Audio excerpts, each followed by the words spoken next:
change that. Knowledge creates technologies to standardize and increase the accessibility of DNA testing for the Asian market. We distribute DNA testing technology to partnered research facilities and hospitals in order to provide high-class yet affordable personal care facilities to the public, instead of running a centralized lab. For patients, the process is quick, easy, and completely painless.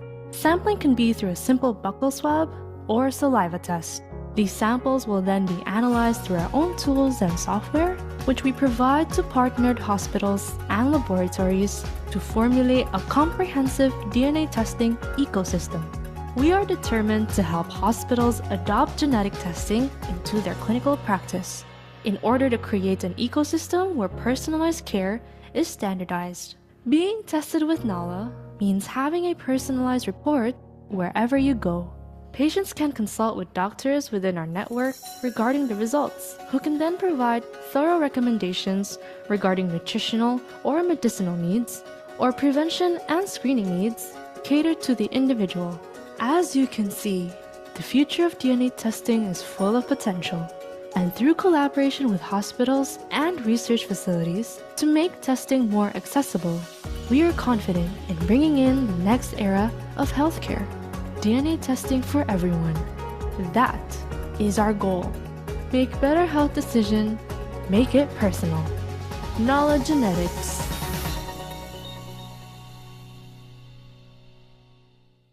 Welcome to Knowledge Genetics. We're here to help you take control of your health with personalized insights based on your DNA, starting with your heart health. Did you know cardiovascular disease is the leading global killer? Unfortunately, conventional regular checkups don't provide a full picture of heart risk, leaving many unaware.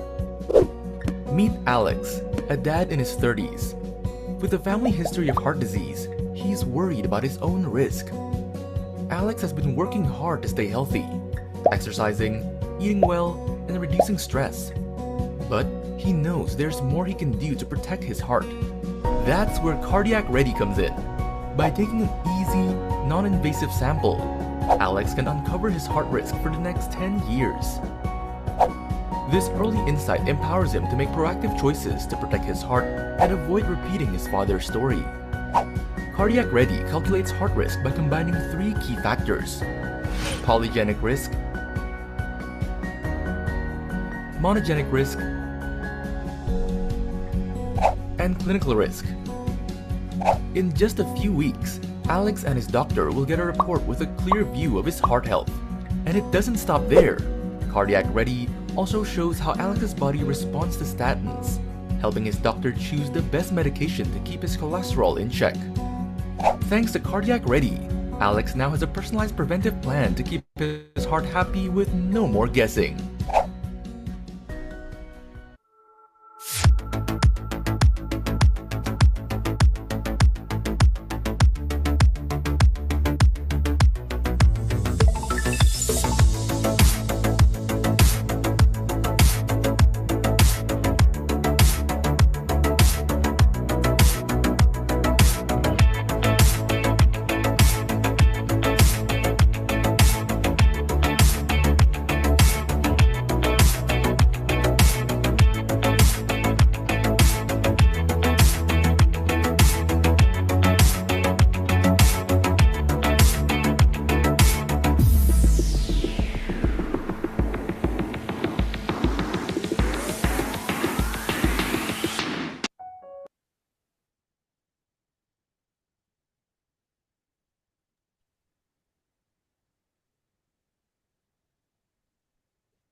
Oke, selamat pagi dokter-dokter, rekan-rekan sejawat semua. Assalamualaikum warahmatullahi wabarakatuh. Om Swastiastu, Nama Budaya, Salam Kebajikan. Selamat datang di Genetics Essential Training Series yang ke-7 dengan judul Proactive Heart Health, Integrating Genetics into Modern Cardiovascular Prevention. Sebelumnya perkenalkan, saya dengan Dr. Salma Kiana, Medical Affairs dari Nala Genetics yang akan menjadi MC dan moderator hari ini. Pagi ini saya ucapkan selamat datang kepada para pembicara kita yang luar biasa. Ada Dr. Sidi Laksono, spesialis jantung pembuluh darah konsultan, Mars MH, dan Dr. Natalia Zwensi Areros, Master of Science. Sebelum kita memulai kegiatan hari ini, ada baiknya kita berdoa sesuai dengan agama dan kepercayaan masing-masing agar kegiatan berjalan dengan lancar. Berdoa sesuai kepercayaan masing-masing dipersilahkan. Tidak ada kata selesai untuk berdoa. Oke, nah selanjutnya saya sampaikan kepada para peserta bahwa sebagai syarat untuk mendapatkan sertifikat partisipasi, kami akan memberikan dua link yang perlu diisi, yaitu link pretest yang tertera pada layar saat ini dan akan dikirimkan di kolom chat juga oleh admin kami. Dan juga nanti di akhir dari acara akan ada link post test yang akan kami sampaikan juga via kolom chat di akhir acara. Jadi mohon untuk bertahan stay sampai akhir acara karena mengisi kedua link tersebut merupakan syarat untuk mendapatkan sertifikat. Oke, nah ini luar biasa banget ya, kita udah ada lebih dari 40 peserta di weekend pagi. Jadi ini adalah kesempatan kita untuk sama-sama belajar dan hari ini kita akan belajar dari dua pemateri yang sangat hebat. Di sini saya akan menyampaikan agenda kegiatan kita terlebih dahulu. Jadi sekarang kita lagi pembukaan dan mungkin dokter-dokter sedang sambil mengisi link pretestnya. Lalu nanti saya akan bacakan CV pembicara yang pertama dan akan memberikan kesempatan kepada Dokter Sidi untuk menyampaikan materinya selama 30 menit dan akan dilanjutkan dengan sesi tanya jawab. Selanjutnya kita akan langsung masuk ke sesi pembicara kedua di mana saya akan memberikan kesempatan Dokter Zwensi untuk menyampaikan materinya juga selama 30 menit dan diakhiri dengan sesi tanya jawab kembali. Lalu di akhir kita akan selesai sekitar pukul 11 di mana saya juga akan memberikan link untuk post test. Oke, nah sebelum itu mungkin kita kenalan dulu kali ya sama Nala Genetics. Mungkin di sini ada dokter-dokter yang udah ikut Genetic Essential Training yang nomor 1 sampai nomor 6 gitu, atau ada juga yang mungkin baru hadir saat ini. Jadi Nala Genetics ini kita adalah perusahaan bioteknologi yang berfokus pada perawatan preventif melalui tes DNA.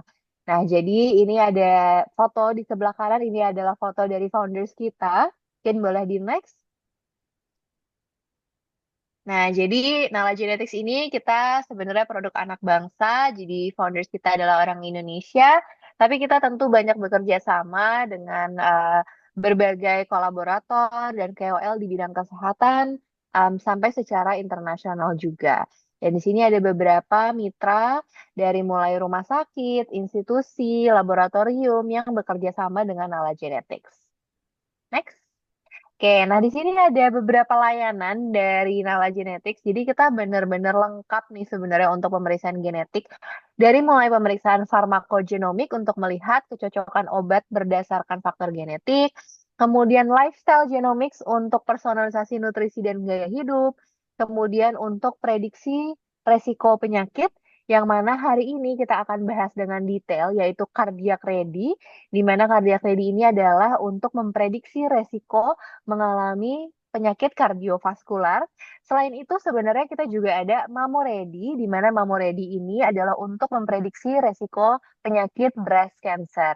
Dan kita juga ada pemeriksaan yang sifatnya companion diagnostic seperti NIPT untuk para calon ibu dan juga pemeriksaan untuk rare disease diagnosis dan carrier testing. Jadi sebenarnya sangat lengkap nih di Nala. Dokter-dokter sekiranya ingin untuk tahu price list, untuk tahu lebih banyak mekanismenya seperti apa, sudah tertera nomor dari Key Account Manager kita. Di sini ada Mbak Ratna dengan nomor yang terdapat di layar. Oke, next. Ya, jadi kita tuh di Genetic Essential Training ini sudah diadakan selama dari tahun lalu ya. Jadi ini udah yang ketujuh. Dan dokter-dokter juga semoga sudah mendaftar untuk Genetic Essential Training Series yang bulan-bulan ke depannya juga. Tapi kalau belum, boleh banget langsung mendaftar di bit.ly/nala dash get, karena di bulan depannya juga kita akan banyak banget belajar uh, semakin banyak gitu ya mengenai pemeriksaan genetik di berbagai bidang spesialistik. Oke, next. Nah, ini biasanya yang ditunggu-tunggu oleh para peserta juga. Kita punya promo spesial, jadi ini khusus untuk dokter-dokter yang hadir pada sesi hari ini. Promo spesialnya ada yang pertama adalah buy one get one free. Boleh di next dari admin. Oke, jadi kita buy one get one free khusus untuk produk-produk terkait cardiac ready. Jadi kalau dokter sekarang mau beli cardiac ready, satu untuk diri sendiri, satunya lagi bisa buat keluarga, bisa buat pasien bahkan gitu ya, atau rekan, itu bisa banget dibeli langsung buy one get one cardiac ready-nya.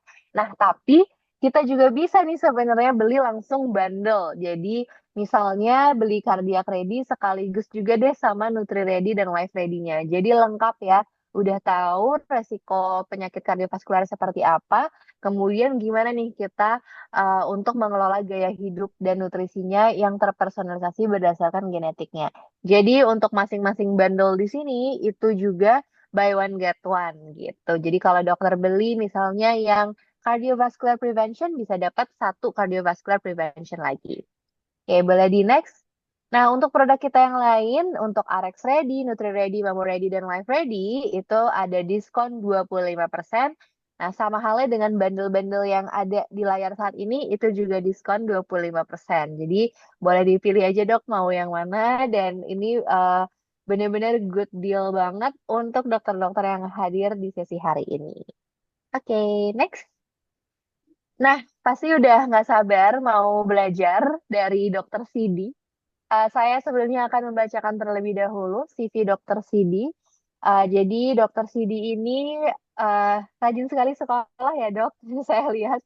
Jadi dari tahun 2006, dokter menyelesaikan sarjana kedokteran di Universitas 11 Maret, 2008 menyelesaikan program profesi dokter di universitas yang sama. Kemudian pada tahun 2015, program pendidikan dokter spesialis jantung dan pembuluh darah dari Universitas Indonesia. Kemudian pada tahun 2016, menjalankan Cardiac City Visiting Fellowship Program di National Taiwan University Hospital. Pada tahun 2017, menjalankan pendidikan kardiologi intervensi Fellowship Program di Shanghai Institute of Cardiovascular Disease, Fudan University. Pada tahun 2020, menyelesaikan kajian administrasi rumah sakit di UI. Tahun 2022, menyelesaikan Magister Hukum Konsentrasi Kesehatan di Sekolah Tinggi Hukum Militer TNI Angkatan Darat. Dan pada tahun 2024, menyelesaikan Structural Heart Intervention Training di National Taiwan University Hospital. Jadi kita hari ini sangat honored kedatangan Dr. Sidi untuk sharing pengalaman dan ilmunya. Jadi mungkin Dr. Sidi sudah siap, Dok? Siap, Dok. Alhamdulillah. Oke, siap. Jadi saya akan langsung memberikan waktu dan panggung kepada Dr. Sidi untuk membawakan topik Shifting from Reaction to Prevention, Stratifying Cardiovascular Risk, and Guiding Intervention in Young Adults. Silakan, Oke. Dokter. Terima kasih, Dokter Salma, teman-teman semuanya. Mungkin ini saya sharing ya. Jadi memang penyakit jantung koroner, terutama di bidang saya ya, di bidang kardiologi intervensi itu sekarang udah shifting ya. Jadi shifting tuh maksudnya adalah dia bergeser. Seharusnya penyakit jantung koroner itu terkena pada usia-usia yang lebih tua ya. Jadi serangan jantung itu biasanya di atas 50-an tahun ya. Tapi sekarang udah bergeser ke arah kurang dari 40 tahun. Nah, ini sebenarnya ini jadi problem ya. Problem kita bersama ya. Sebenarnya kalau misalkan kita udah tahu ya secara genetically dia punya bakat, kita bisa mencegah. Nah, yang kita masih gunakan saat ini adalah risk factor yang masih terpusat pada monogenik ya. Monogenik tuh maksudnya dia tuh cuman satu nih faktor risikonya, jadi diatasin satu. Tapi sekarang sudah bergeser ke arah yang lebih banyak lagi ya. Jadi sebenarnya kita harus ada usaha preventif, terutama untuk menekan risiko kardiovaskuler ya. Dan juga setelah menekan kita bisa tahu nih sebenarnya dia bakatnya apa, kemudian kita lakukan intervensi terhadap pasien-pasien dengan usia muda tersebut. Oke, jadi sebagai pendahuluan, penyakit kardiovaskular ini pastinya dia akan eh, meningkatkan ya mortalitas atau mobilitas ya, terutama adalah dia akan menyebabkan kematian yang tertinggi di Indonesia ataupun yang ada di dunia. Dengan semakin tingginya faktor risiko, semakin banyaknya faktor risiko, jadi dia akan mudah terkena serangan jantung. Nah, sebenarnya banyak usaha ya yang kita lakukan untuk mengurangi prevalensi atau angka kejadian ya dari penyakit kardiovaskular ini. Terutama kita fokusnya adalah terhadap prevensi. Jadi preventif itu kita bisa preventif secara primer, sekunder, ataupun tersier. Jadi tergantung di posisi mana. Tapi yang kita lagi galakkan adalah primordial prevention. Jadi sebelum risk factor itu muncul, kita seharusnya bisa mencegahnya. Dan ini biasanya kita butuh yang tadi sudah disampaikan oleh Dr. Salma ya, bahwa kita ada polygenic risk factor ya. Jadi kita harus mengetahui sebenarnya kita tuh ada bakatnya yang mana. Jadi kita cuma satu faktor risiko sebenarnya tidak mencerminkan secara garis besar ya. Kemudian dengan adanya pemeriksaan genetik ini sebenarnya kita bisa punya poin ya. Jadi poinnya adalah untuk pencegahan yang lebih awal, terutama adalah pasien-pasien usia muda. Jadi ini adalah suatu screening yang paling gampang dikerjakan. Kemudian perlu diketahui bahwa orang-orang yang terkena penyakit jantung koroner di usia muda atau kurang dari 40 tahun atau kita sebut sebagai prematur penyakit jantung koroner ini atau prematur CAD ini dia dihubungkan dengan perkembangan yang lebih jelek ya, terutama adalah risk factor dari klinisnya. Entah itu nanti dia bisa kena gagal jantung, kemudian bisa mengalami perburukan. Nah, seperti kita ketahui ya, jadi yang tadi saya sebutkan prematur CAD ini kita harus tahu ya, jadi bahwa usia-usia muda ini sekarang banyak ya yang terkena serangan jantung ya, terutama adalah yang di usia 40-an ya. Jadi itu sebenarnya kita harus punya preventif dan yang sekarang tuh terlalu reaktif ya, mungkin memberikan sudah berkembang sakitnya, baru kita lakukan terapi yang agresif, itu terlalu reaktif. Jadi sebenarnya kalau sebelum terjadi, kita harus tahu dulu nih, yang sering kita tekankan adalah mengetahui dari faktor risiko yang tradisional ya. Seperti yang saya bilang sebelumnya, ada hipertensi, kolesterol tinggi, kemudian merokok, tidak aktivitas fisik, kemudian ada obesitas, ataupun familial history. Jadi pada dasarnya pasien-pasien dengan usia muda ini kalau kita lihat secara risk factor dari WHO ataupun secara dari European Society, dia termasuk tanda kutip ya, termasuk ke dalam risiko yang rendah. Karena memang dia tidak melihat secara holistik ya, tapi dia hanya melihat risk factor yang digabungkan dengan usia, jenis kelamin, kemudian tensi, kemudian dengan kadar kolesterol. Tetapi pada usia yang lebih muda dengan kadar kolesterol yang tinggi, dia bisa menjadikan suatu paradoks ya. Nanti kita lihat pada slide selanjutnya. Jadi low risk paradox. Jadi jangan sekali-kali orang beranggapan bahwa oh saya masih muda dengan faktor risiko cuma satu, saya tidak punya risiko untuk terkena serangan jantung. Tetapi kalau kita hitung secara genetiknya dia kumulatif. Jadi dia akan menimbulkan risk yang akan lebih tinggi di kemudian hari. Oke, nah ini ya, jadi pada dasarnya kita tuh pengen mencegah serangan jantung atau kejadian kardiovaskuler ya. Jadi pada dasarnya serangan jantung atau pecahnya pembuluh darah koroner itu biasanya di atas usia 50 tahun ya.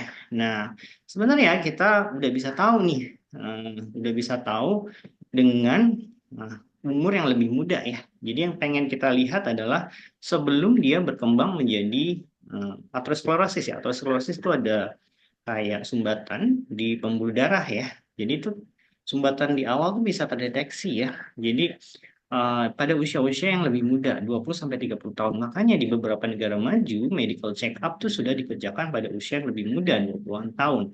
Tapi di Indonesia baru dikerjakan pada majority di corporate atau di korporasi perusahaan itu biasanya 35 tahun atau 40 tahun ke atas. Nah, usia yang kurang dari itu biasanya nggak dicek, kecuali perusahaan-perusahaan besar ya, multinasional atau perusahaan internasional, dia mengecek 30 tahun ke bawah. Nah, ini kita yang agak susah ya, karena memang dia belum terbentuk, karena kita sebut sebagai early subclinical atherosclerosis. Jadi pada dasarnya usia-usia tersebut kita harus cek ya, karena kita nggak tahu nih, karena nggak pernah dicek secara misalkan nih, dia ada bakat kolesterolnya atau enggak. Jadi bakat kolesterol bisa kita lihat dari ApoB, kemudian ApoB little a, jadi kita bisa tahu tuh ApoB-nya tinggi atau enggak. Nah, kalau tinggi risknya, ya berarti kita bisa memberikan obat ya, misalkan statin. Kemudian kita juga bisa tahu tuh statin tuh sebenarnya di beberapa kondisi orang itu di heparnya atau di livernya, di hatinya tuh dia ada enzim yang nggak bisa memproduksi. Jadi dia kekurangan untuk mengubah si statin tersebut, jadinya mengalami gangguan. Makanya kolesterolnya akan naik terus. Nah, pada dasarnya sebenarnya pada saat yang muda kita bisa melakukan pengecekan supaya tidak terjadi serangan jantung ya atau pecahnya pembuluh darah. Nah, ini tadi yang sudah saya sebutkan. Nah, ini adalah beberapa keterbatasan ya kalau kita menggunakan faktor risiko yang tradisional atau monogenik ya. Jadi dia hanya menggambarkan sesaat ya. Jadi maksudnya periode itu ya dia menggambarkan periode itu aja. Jadi tuh dia sebagai snapshot aja ya, pada di klub gitu. Jadi misalkan hari Jumat jam sekian, oh ya udah segitu aja faktor risiko lo. Jadi lo nggak bisa tahu ataupun kalian nggak bisa tahu masa ke depannya ya. Kemudian biasanya faktor risiko keluarga itu kita seringkali misleading ya. Karena memang riwayat keluarga itu bisa digambarkan secara faktor dari lingkungan. Kalau misalkan lingkungannya tuh dia di lingkungan yang hobi makan apa namanya berminyak-minyak atau yang berkolesterol, atau enggak memang tendensinya keluarganya hobi makan yang misalkan kolesterolnya tinggi, ya itu lingkungan sebenarnya berpengaruh penting ya. Jadi pada dasarnya nggak cuma genetik, tapi ada faktor lingkungan juga. Kemudian yang tadi saya bilang low risk paradox ya, jadi maksudnya adalah pasien-pasien usia muda kalau berdasarkan risk WHO atau ISC itu usia muda kurang dari 30 tahun atau 30-an, kemudian dia ada satu faktor risiko, dia dianggap sebagai low risk. Padahal sebenarnya kejadian kardiovaskular yang prematur itu biasanya nggak bisa kita kotakkan, oh ini low risk nih nggak mungkin terjadi, tapi bisa aja. Jadi makanya ini adalah suatu paradoks. Nanti kita lihat pada slide selanjutnya ya. Nah ini dia. Jadi kalau kita lihat ya, misalkan dia di usianya usia muda ya. Kemudian kalau kita lihat yang usianya 40-an ya, usia 40-an, kemudian dari total kolesterolnya tinggi, cuman dia tinggi doang ya. Misalkan di sekitaran 160-an ya, kadar kolesterolnya usia muda, kemudian kita lihat wanita, gitu ya. Jadi kalau usia muda wanita, nih saya tandain 40, misalkan 40 sampai 44. Terus dia kadar kolesterolnya, ini wanita ya. Wanita, kemudian kita lihat kadar kolesterolnya di 160 atau sekitar seginian. Jadi dia tetap masuk di yang warna hijau. Kalau warna hijau tuh berarti dia low risk ya. Nah, kalau low risk tuh ya kita kan nggak ngapa-ngapain juga ya biasanya kalau kita lihat chart begini ya. Tapi pada dasarnya kalau dia low risk belum tentu nih. Jadi kita seharusnya memberikan terapi. Nah, kalau secara monogenik risk factor, ya kalau masih low risk sih ya perubahan gaya hidup ya. Perubahan gaya hidup tuh ya cuman diet, kemudian apa tuh namanya, olahraga gitu. Tapi pada dasarnya kalau kita lihat secara poligenik, dia tuh butuh untuk obat-obatan untuk menerapi kolesterolnya gitu. Jadi kita tuh seringkali tertipu ya dengan satu single faktor risiko ya. Kemudian panduan pun kalau kita lihat dia menerapkan pada usia-usia yang lebih muda ya. Jadi kalau kita lihat nih, misalkan 35 tahun ya, berarti kan age-nya 20 sampai 39 ya. Kemudian kita lihat nih ada kolesterolnya atau enggak. Nah, tetap aja kalau kita lihat kolesterol satu doang aja, risk factor-nya, dia pasti akan tetap low risk ya. Jadi ini pun jadi kontroversial ya. Jadi sebenarnya satu single risk factor aja tidak mencerminkan dia bisa terjadi atau enggak. Jadi pada dasarnya kita harus lihat nih secara holistik. Nah, ini contoh lagi ya. Jadi misalkan ya ada laki-laki usianya 40 tahun dengan kolesterolnya tinggi, dengan tensinya 160. Kalau kita lihat dari tadi ya, dari risk factor-nya dari WHO itu ya, kita hitung tuh 10 tahun untuk terjadinya aterosklerosis kardiovaskuler itu sebesar 1,6. Nah, kalau risk factor-nya ini kan termasuk ringan ya.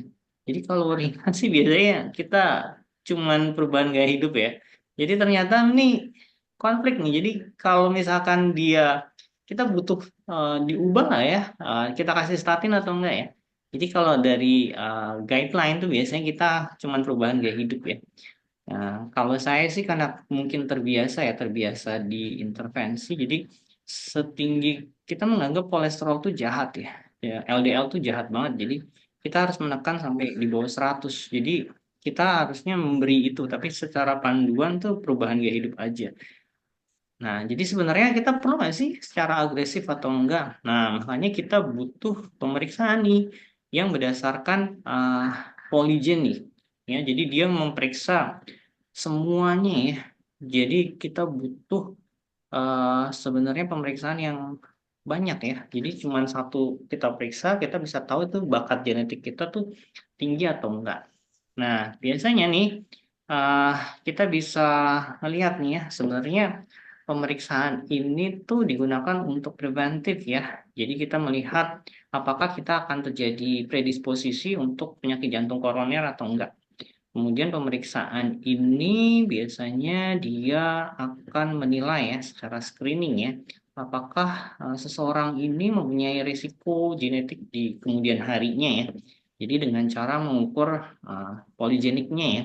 Jadi kalau kita tes poligenik ini biasanya yang monogenik udah masuk karena kan dia semuanya dihitung ya. Poligenik tuh ada yang bisa dari kolesterolnya, kemudian di beberapa negara udah ada yang atrial fibrilasi, kemudian dislipidemia, bakat untuk diabetik. Jadi dia untuk ngeceknya semua. Jadi bisa ketahuan. Nah, sebenarnya pada dasarnya dengan adanya pemeriksaan ini sih kita pengen tahu tuh ke depannya tuh kita mau ngapain ya.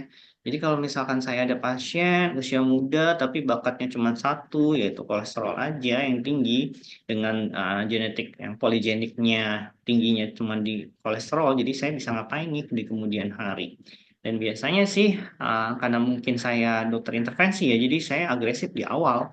Jadi kita udah uh, nggak perlu lagi untuk perubahan gaya hidup ya, karena saya sekarang ini generasi generasi yang sekarang ini generasi alpha tuh kayaknya kebanyakan tidak bergerak ya, malah mereka lebih condong healing-healingan ya. Jadi agak beda dengan generasi sebelumnya. Kemudian pemeriksaan yang komprehensif ini sih sebenarnya kita butuhkan untuk jangka panjang ya. Jadi kita melihat sebelum terjadinya serangan jantung kita bisa mencegahnya. Jadi intinya adalah pemeriksaan yang screening. Jadi untuk dikhususkan untuk usia-usia yang muda. Kemudian, nah ini yang tadi saya bilang ya, polygenic risk score. Jadi beberapa gen langsung diperiksa. Jadi kita bisa ngetes satu untuk semuanya. Nah, biasanya kalau orang muda kan kelihatannya sehat ya, bugar ya. Tapi orang muda sekarang main pedal, serangan jantung. Main pedal, henti jantung. Kemudian yang lari jatuh, yang lari nyeri dada. Pasien saya beberapa yang habis main pedal tuh ya, dia nyeri dada. Terus datang ke saya kateterisasi jantung, ternyata sumbatannya udah 3 ya. Usianya muda ya, 42 tahun tuh. Saya agak shock ya. Termuda usia yang pernah saya kateterisasi jantung tuh 18 tahun ya. 18 tahun udah kena serangan jantung. Terus saya agak kaget dan surprise ya. ya mungkin dia nggak pernah cek aja ya, jadi pas itu kena aja. Kemudian sebenarnya pemeriksaan polygenic risk score ini tuh kita gunanya untuk strategi preventif ya. Jadi kita bisa tahu nih. Jadi ini sudah ada di apa tuh namanya JCC ya, American College of Cardiology. Jadi dia ngetahuin tuh ya sebenarnya yang polygenic ini tuh kita untuk estimasi dari risiko klinisnya ke depannya. Kemudian panduan dari pemberian statin itu bekerja nggak ya pada usia muda. Jadi biasanya kita lihat nih, kalau dia risknya tinggi untuk kolesterolnya ya kita berikan pada usia yang lebih dini ya. Bahkan untuk pregnancy itu aman ya sebenarnya dikasih obat statin. Kemudian goalnya ya penerapannya dari yang saya bilang ya, saya lebih agresif karena kita butuh yang LDL-nya yang kurang dari 100 yang lebih optimal. Jadi ya, yang kita lihat tuh sebenarnya LDL-nya ya. Dan satu lagi adalah ApoB. Atau enggak yang sekarang lagi trending adalah LP little a. Kemudian, nah ini ya misalkan ini ya. Jadi ini secara secara picture kita ngelihatnya nih usia muda tuh low risk ya. Tapi sebenarnya belum tentu nih. Nih ya 35 tahun laki-laki dia aktif ya dan dia faktor resikonya cuma satu tuh LDL-nya aja. Blood pressure juga masih oke lah ya, aman lah. Dan kalau kita lihat dari WHO tadi tuh risknya tuh cuma 1,3% dalam 10 tahun. Itu kan kecil banget ya. Jadi kalau kita tuh ada beberapa yang ini mah cuman gaya hidup aja yang dirubah. Tapi kalau pas kita cek ya, cek si ya, apa namanya polygenic risk score-nya ini, dia tuh tinggi tuh. Kalau tinggi tuh mau diapain kan beda banget ya. Jadi polygenic risk score-nya tinggi, tapi secara risk monogeniknya yang dari WHO punya atau ISC punya tuh rendah. Nah ini kan bertolak belakang, makanya jadi yang paradoks. Nah kita tuh mau ngapain tuh sebenarnya planning kita? Nah kalau planning kami ya biasanya di intervensi tuh kalau kita harus cut dulu. Jadi sebenarnya kita bisa memberikan obat-obatan statin di usia yang lebih muda. Karena kita mengejar supaya dia nggak berkembang di kemudian hari. Ya beruntungnya anak-anak kan dia memang, sebenarnya anak tuh ada plak ya. Usia muda tuh bisa terjadi plak, tapi kan dia regresi gitu. Beruntungnya jadi anak-anak tuh gitu. Jadi dia ada bekerja pembuluh darahnya bisa nggak sampai nyumbat gitu. Kecuali kalau dia ada hiperkolesterolemia familial di usia 14 tahun ternyata LDL-nya udah 600, triglyceridnya udah tinggi 300-an. Nah, itu mungkin bisa terkena lebih mudah lagi. Nah, pada dasarnya dengan pemeriksaan ini atau polygenic risk score ini kita bisa tahu nih nentuin kemana nih arahnya yang mau kita kerjakan. Nah, ini yang beberapa publikasi ya, bahkan di apa namanya di statement dari AHA ya, American Heart Associations, kemudian juga di apa namanya ISC ya. Jadi memang polygenic risk score ini dia menambah skor untuk resiko klinis ya. Jadi pada dasarnya dari risk score yang biasa kita gunakan yang secara WHO atau ISC atau AHA yang mereka buat tabel-tabel dari usia, jenis kelamin, kemudian kadar kolesterol, merokok atau enggak, itu bisa kita tambahkan dengan polygenic risk score ini. Jadi dia add-on ya. Dan biasanya ini pada usia-usia yang lebih muda, saya lebih menyarankan memakai ini walaupun nanti hasilnya, oh ini resiko tinggi nih, berapa persen di kemudian hari. Nanti bisa ketahuan nih, apakah aponya tinggi atau enggak, atau kolesterolnya tinggi, jadi kita bisa melakukan intervensi. Jadi pada dasarnya dipropose ya untuk kita bisa melakukan prevensi yang lebih awal. Nah, sebenarnya prinsipnya sama kayak primordial ya. Tapi kalau primordial prevention itu dia ada campur tangan stakeholders atau enggak government ya. Jadi government punya kayak apa namanya?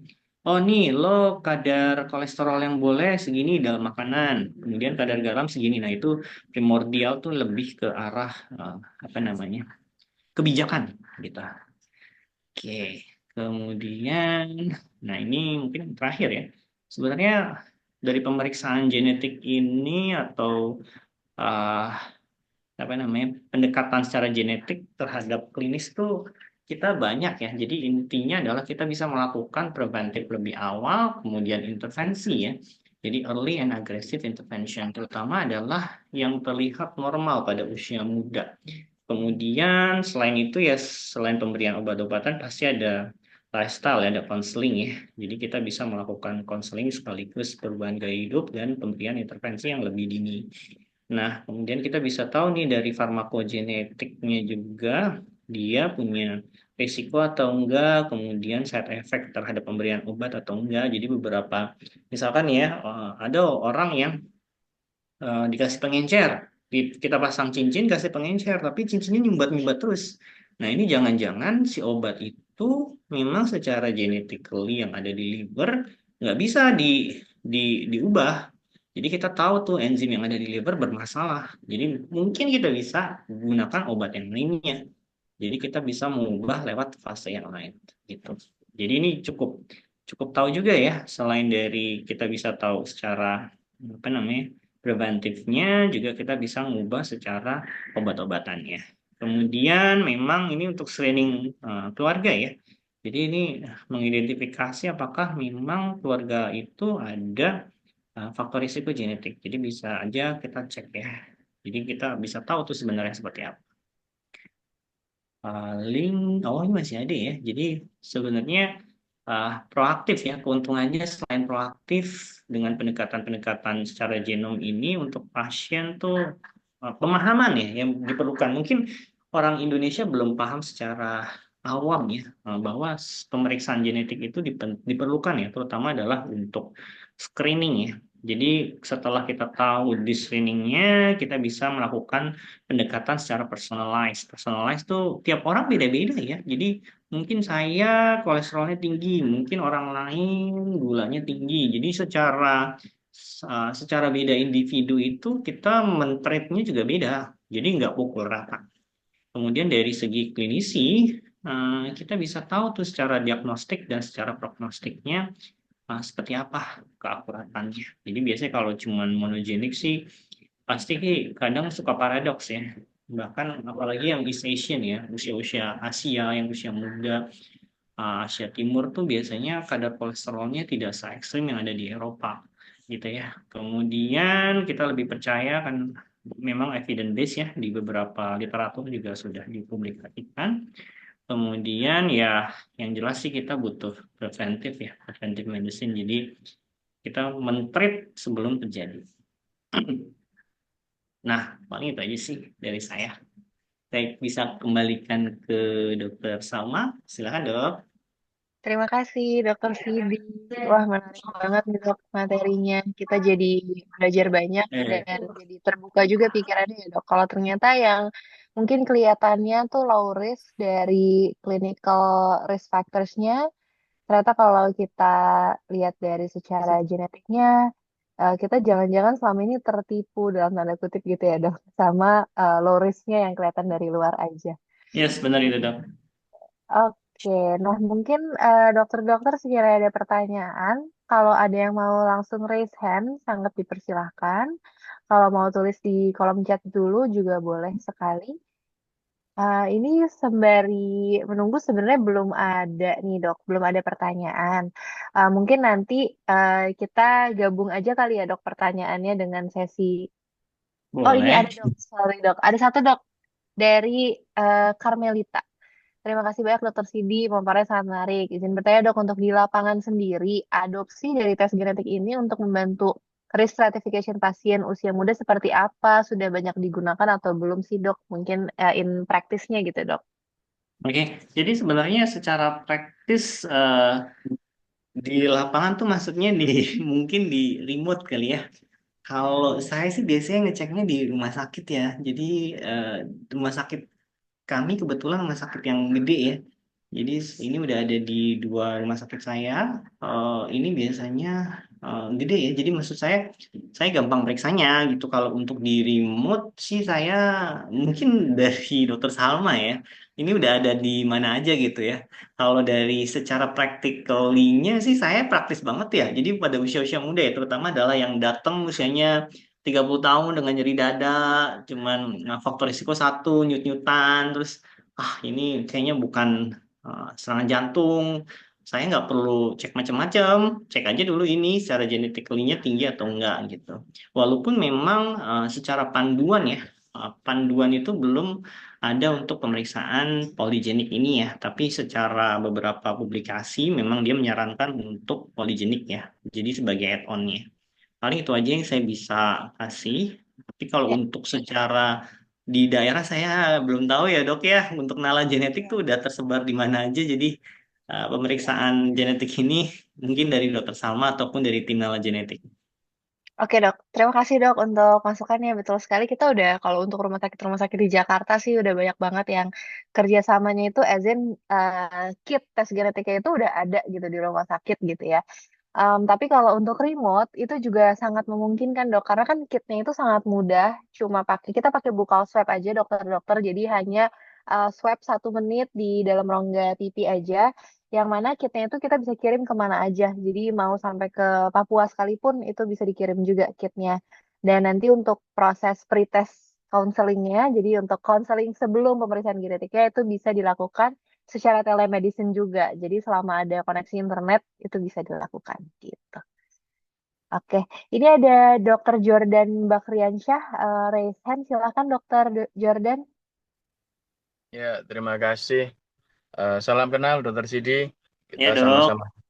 Ya, jadi menarik sekali yang dipaparkan dan saya terus terang sangat tertarik dengan genomic medicine, suatu approach personalized medicine menurut saya, which is the future of our cardiovascular treatment ke depannya nanti.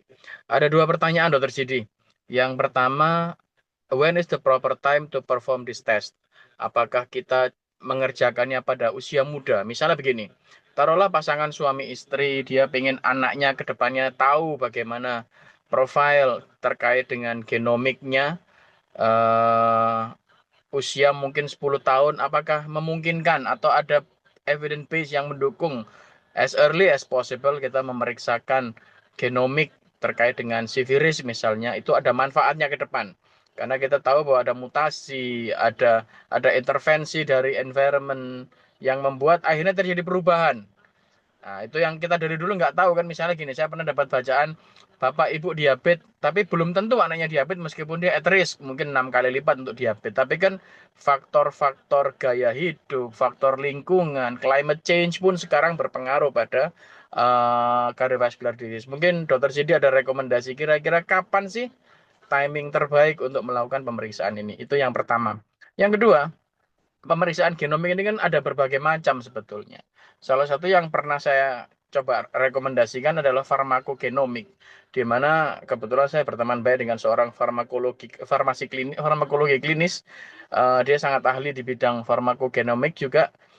Dalam pemeriksaan genetik ini apa sih yang sebetulnya yang jadi pusat perhatian kita?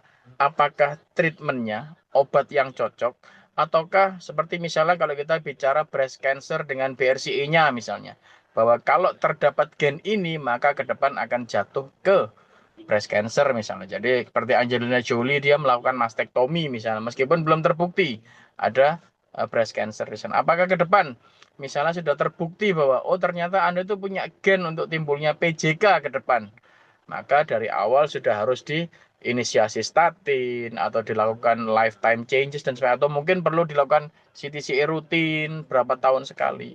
Itu Dokter Sidi. Terima kasih sebelumnya. Terima Baik, kasih terima Dr. kasih Raffi. dok, Dokter Jordan. Ini Dokter Jordan nih sama-sama di Perki ya, PP Perki ya. Jadi memang untuk pertanyaan pertama ya. Jadi memang yang disarankan adalah pada usia-usia yang muda ya, berkisar antara 20 sampai 30 tahun. Dan untuk pemeriksaan ini eh, kalau nggak salah ya, untuk polygenic risk score ini usia yang terlalu muda sih tidak disarankan ya, Dokter Salma ya. Eh, Usia yang di bawah 7 tahun kalau nggak salah ya Dokter Salma ya. Jadi pada dasarnya memang direkomendasikan pada usia-usia yang lebih dini dok, usia 20 sampai 30 tahunan, dekade kedua sampai ketiga. Jadi ini memang untuk risk ke depannya dan memang polygenic risk score ini dia ada lifespan-nya kalau nggak salah sih 10 tahunan ya, sama seperti skor WHO yang predik 10 tahun. Nah, mungkin setelah itu ya kita bisa gunakan yang monogeniknya. Dan benar juga yang tadi dokter katakan, memang genetik ini kan banyak faktornya ya. Jadi lingkungan pun bisa merubah genetik. Jadi polusi pun bisa merubah ataupun virus pun bisa merubah. Jadi memang ini belum ada ketetapan baku ya, atau mungkin nanti ada tambahan dari Dr. Zwenzi ya. Dr. Zwenzi itu dokter genetik ya, yang ngambil di Australia ya. Jadi kalau nggak salah, nanti mungkin Dr. Zwenzi bisa menambahkan. Kemudian untuk pertanyaan kedua, izin dok, tadi apa ya dok ya, Dr. Salma? Untuk saat ini kan pemeriksaan genetik ada banyak nih dok, ada untuk farmakogenomik, kemudian ada risk Yes. prediction. Kira-kira yang menjadi fokusnya itu saat ini yang mana dan mungkin integrasinya juga seperti apa gitu ya dok? Oke oke. Jadi pada dasarnya kalau yang untuk kardiogenetik ini dia untuk yang risk prediction ya. Risk prediction tuh jadi kita hanya menilai risikonya di kemudian hari. Dan untuk pemeriksaan ini karena dia poligenik, jadi dia ngukur yang ada dari kolesterolnya yaitu ApoB. Tadi udah disampaikan dengan Dr. Salma dan beberapa pemeriksaan bisa digabungkan dengan farmakogenetik. Farmakogenetik ini terutama yang sorry tadi ada juga PCSK9. PCSK9 juga dicek, ApoB dicek, kemudian dari faktor diabetiknya juga dicek, kemudian satu lagi adalah dia yang farmakogenetik. Farmakogenetik terutama adalah untuk yang resistensi dari obat-obat clopidogrel dok. Jadi biasanya kita pemeriksaannya dilakukan pemeriksaan ini. Begitu dok yang bisa saya tambahkan. Oke, terima kasih dok. Ya, Masa terima dok? kasih Dokter Jordan dan Dokter Sidi. Ya mungkin izin dok kalau untuk pemeriksaan kardiak ready ini betul kata Dokter Sidi memang untuk prediksi resiko penyakit kardiovaskular. Tapi memang di kardiak ready kita udah langsung gabungkan sebenarnya Dokter Jordan dengan pemeriksaan farmakogenomiknya. Kalau untuk yang satu paket sama kardiak ready, sebenarnya yang kita periksa itu untuk statinnya dok. Jadi kita periksa untuk gen SLCO1B1, yang mana gen tersebut itu yang berpengaruh untuk metabolisme statin. Jadi apakah nanti pasiennya misalnya sudah terindikasi untuk early statin sebagai primary prevention, kemudian statinnya cocoknya statin jenis apa nih gitu, apa ternyata varian SLCO1B1 tertentu itu ada pasien yang tidak cocok menggunakan simvastatin karena meningkatkan resiko untuk miopati. Nah, itu jadi ada rekomendasi jenis statin lainnya dan itu sudah termasuk satu paket dengan pemeriksaan kardiak ready. Tapi kalau yang tadi dokter Sidi katakan juga untuk clopidogrel, itu juga ada pemeriksaan di Nala Genetics. Kita punya pemeriksaan namanya RX Ready. Jadi kalau RX Ready itu adalah pemeriksaan farmakogenomik untuk 180 lebih obat-obatan dokter Jordan, termasuk clopidogrel, kemudian warfarin, statin juga termasuk di situ, dan masih banyak obat-obatan lainnya. Jadi kalau pertanyaan dokter Jordan tadi untuk fokusnya sebenarnya kemana, kalau di Nala kita biasanya memang ya holistik, jadi dari resiko prediksi resikonya kita bantu periksakan untuk pasien, kemudian farmakogenomiknya juga bisa kita periksakan. Apalagi farmakogenomik ini adalah pemeriksaan sekali seumur hidup yang mana genetiknya tidak berubah karena kita ceknya germline. Tapi memang kalau untuk cardiac ready, betul tadi dari dokter Sidi itu kita perlu ulang setiap 10 tahun dokter karena polygenic risk-nya sendiri yang bisa berubah gitu ya dengan epigenetics. Nah, terima kasih Dokter Jordan untuk pertanyaannya dan untuk penjelasannya dari Dokter Sidi. Izin Dok, di sini ada. mungkin untuk pemeriksaannya ini Hmm? bisa untuk usia berapa dok? Oh ya, Yang saya pernah kalau nanya, kalau nggak salah anak-anak tuh tidak disarankan karena memang masih fluktuatif dari genetiknya. betul. Jadi kalau untuk pemeriksaan kardiak ready, kalau anak-anak di bawah 15 tahun, yang keluar itu hanya 3 gen saja, yaitu ApoB, LDLR, dan PCSK9 gitu. Kita hanya bisa mengeluarkan 3 gen untuk familial hypercholesterolemia saja gitu. Kalau untuk orang usia 15 sampai 39 tahun, itu bisa keluar resiko 3 gen familial hypercholesterolemia plus polygenic risk score bisa keluar. Tapi memang untuk clinical risk yang pakai ACVD risk calculator itu di sistem kita itu baru bisa untuk orang di atas 40 tahun. Namun kan kalau ACVD risk sebenarnya dengan anamnesa dari dokter aja itu juga bisa dibantu dihitungkan ya dok gitu. Jadi memang intinya sih memang disarankannya untuk di atas 15 tahun. Seperti itu. Oke. Di sini ada Dokter Zuenci juga menambahkan untuk anak-anak pemeriksaan harus dengan indikasi medis misalnya riwayat keluarga. Betul. Jadi yang tadi saya sampaikan di bawah 15 tahun itu tidak disarankan itu by system ya. Jadi algoritma kita emang nggak bisa nih ngeluarin hasil kalau misalnya anak itu di bawah 15 tahun. Tapi eh, apakah jadi perlu untuk pemeriksaan genetik seperti apa dan apakah ada indikasi atau tidak? Biasanya kita sarankan untuk konsultasi dulu sama dokter, bisa dengan dokter CD, dengan dokter Zensi, jadi nanti bisa disarankan pemeriksaan yang paling tepat untuk pasien. Oke, di sini ada pertanyaan lanjutan dokter CD dari dokter Rosmalia Suparso.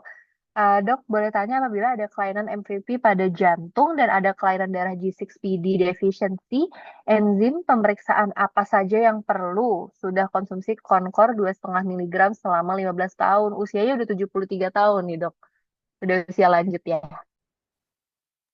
Ya, jadi uh, kalau udah usia yang sepuh-sepuh ya, jadi pemeriksaan genetik sebenarnya bukan preventif lagi ya. Jadi saya sih tergantung dari klinis ya. Jadi kalau misalkan dia klinisnya MVP ada trombus koroner jelek, koronernya udah dipasang cincin, kemudian pakai obat yang nggak sembuh-sembuh, sumbat-sumbat mulu. Nah, saya baru cek farmakogenetik ya.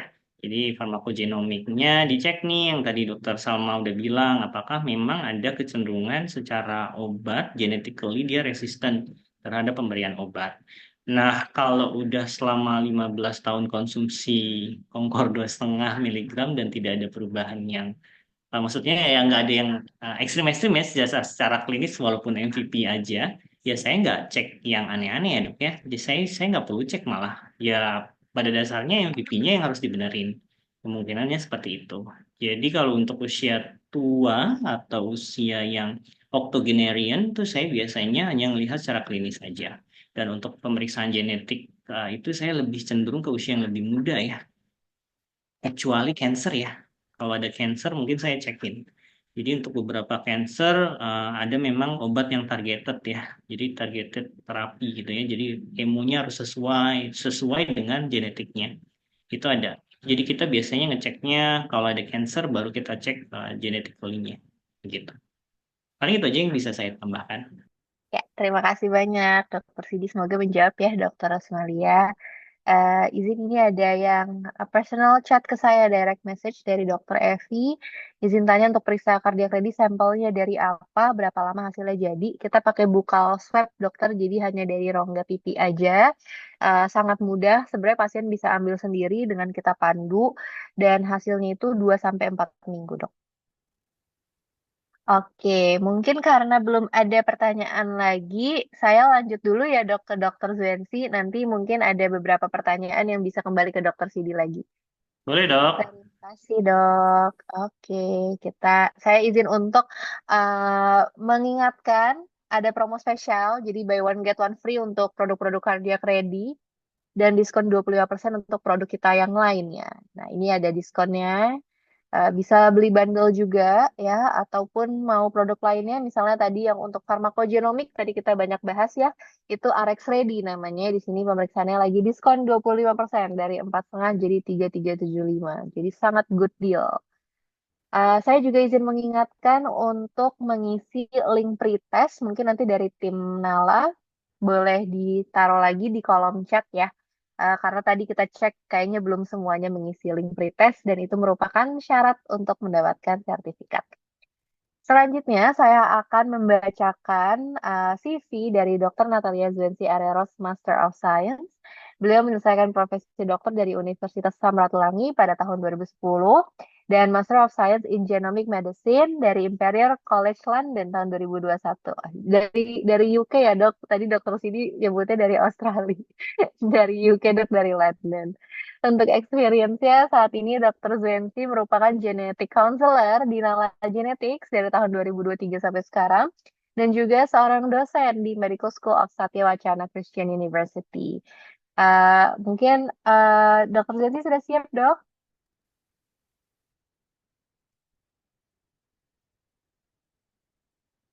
Kayaknya masih di mute nih, Dok. Oh ya, sorry ya, saya sudah siap, tapi ini apa koneksi saya agak di sini unstable terus. Bagaimana di sana suara saya jelas? Jelas, Dok. Videonya juga jelas. Aman, insya Allah, Dokter. Oke, Oke. ya. Untuk Dokter Zensi, topiknya hari ini akan lebih dalam tentang cardiac ready. Judulnya adalah Insight Cardiac Ready, Understanding Polygenic and Monogenic Risk for Enhanced Cardiovascular Prevention Strategy. Jadi untuk waktu dan tempat saya persilahkan untuk Dokter Zensi. Terima kasih. Silakan slide-nya. Oh, sudah muncul ya. Agak delay ya di saya, mohon maaf ya. Jadi pada pagi hari ini teman-teman kita akan membahas ya, mendalami bagaimana pemahaman tentang resiko monogenik dan poligenik dapat merevolusi strategi pencegahan dari penyakit kardiovaskular gitu ya. Jadi pendekatan gabungan yang sudah dijelaskan juga oleh Dr. Sidi gitu ya.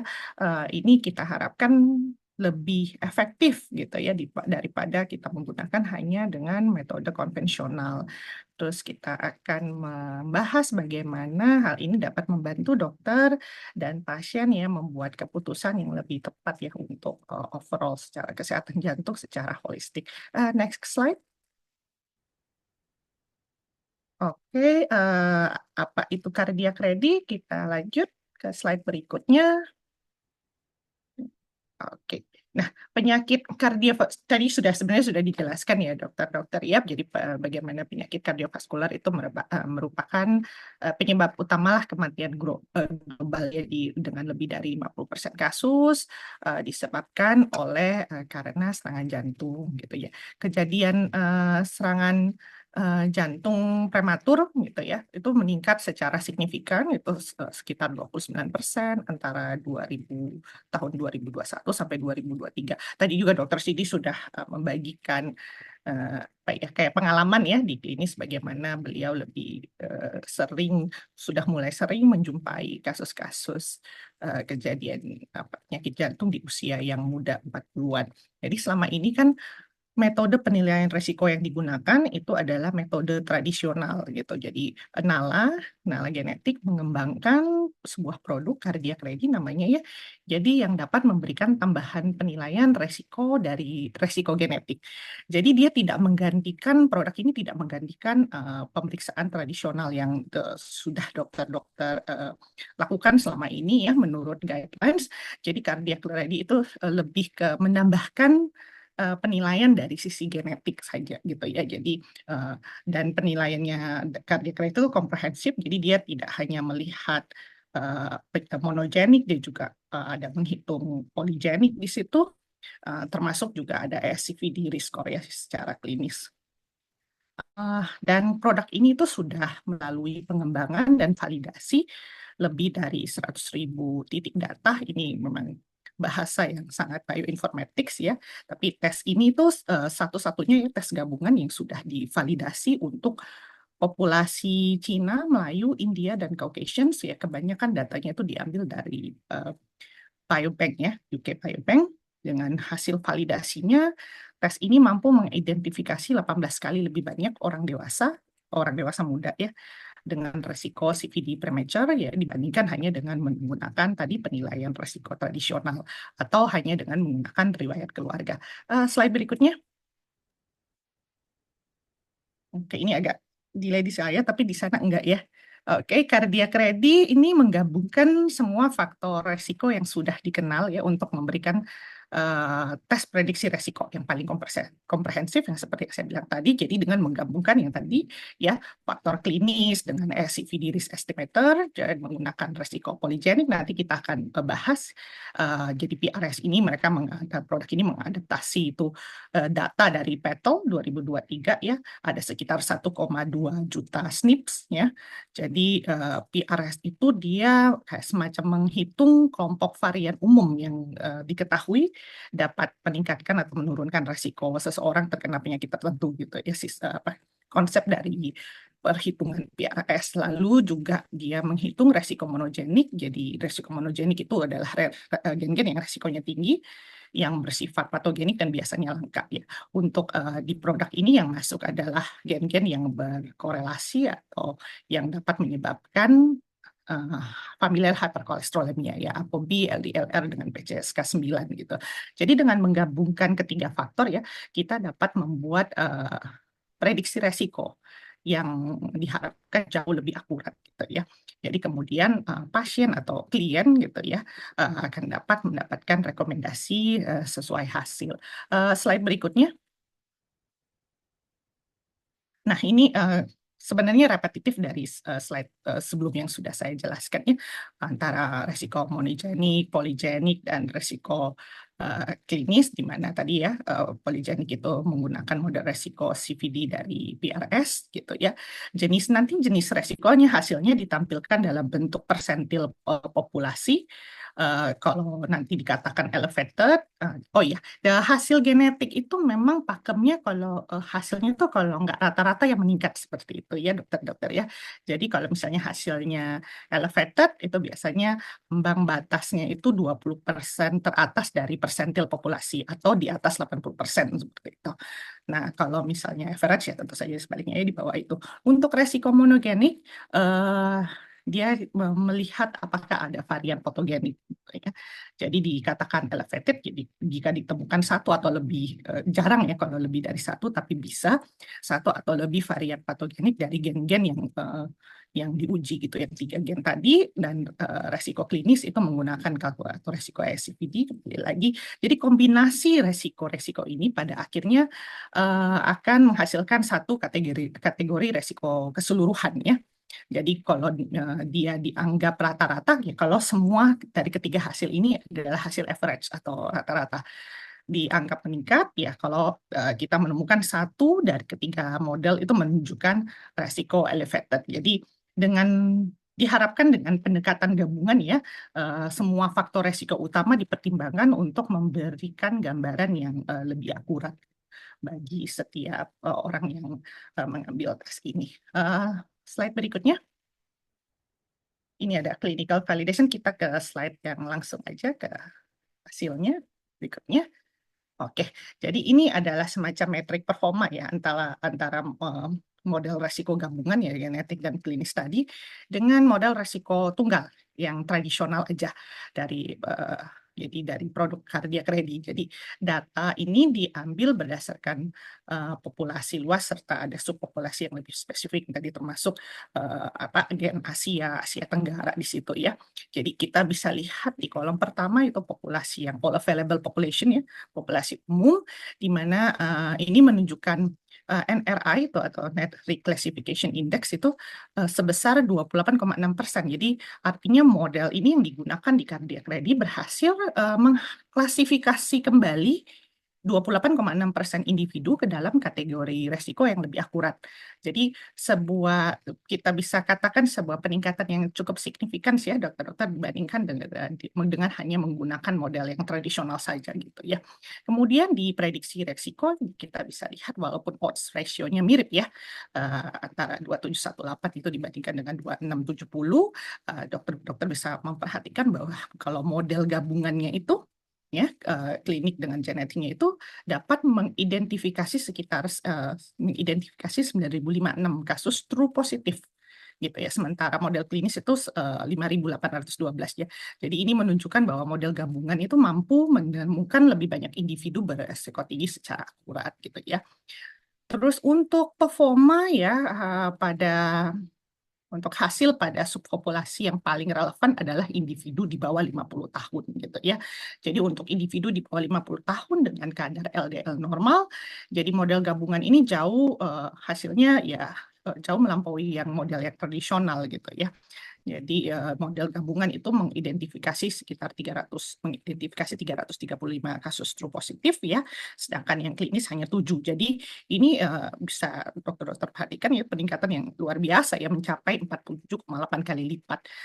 Ini membuktikan bahwa model genetik di cardiac ready yang digunakan di cardiac ready itu sangat efektif dalam menemukan individu beresiko tinggi yang tidak terfilter dari model tradisional gitu. Untuk PPV ya, positive predictive value, nilai dari PPV model yang gabungan itu 54,4%, sementara yang klinis tuh hanya 87,5. Jadi menunjukkan ketika model klinis mengidentifikasi kasus positif, probabilitasnya sangat tinggi. Namun perlu diingat bahwa model klinis hanya menemukan itu tadi ya 7 kasus gitu. Jadi itu limitasinya di situ. Jadi berdasarkan data-data ini ada beberapa kesimpulan ya.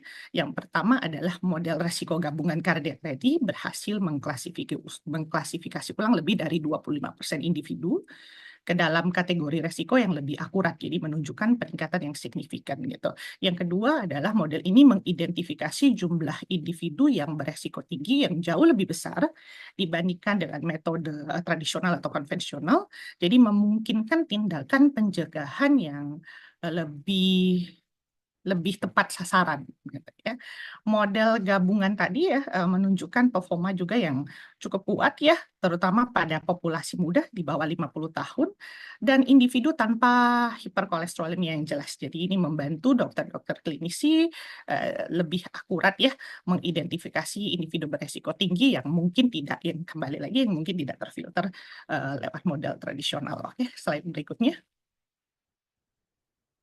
Nah, jadi secara garis besar aja kesimpulannya deteksi dini secara garis besar tes cardiac ready ini dirancang untuk pencegahan penyakit jantung. Jadi lebih ke promotif preventifnya ya dokter-dokter ya. Jadi kita diharapkan bisa menemukan klien-klien atau pasien-pasien yang orang-orang yang berada di kelompok resiko tinggi misalnya pada usia muda 18 sampai 40 tahun ya.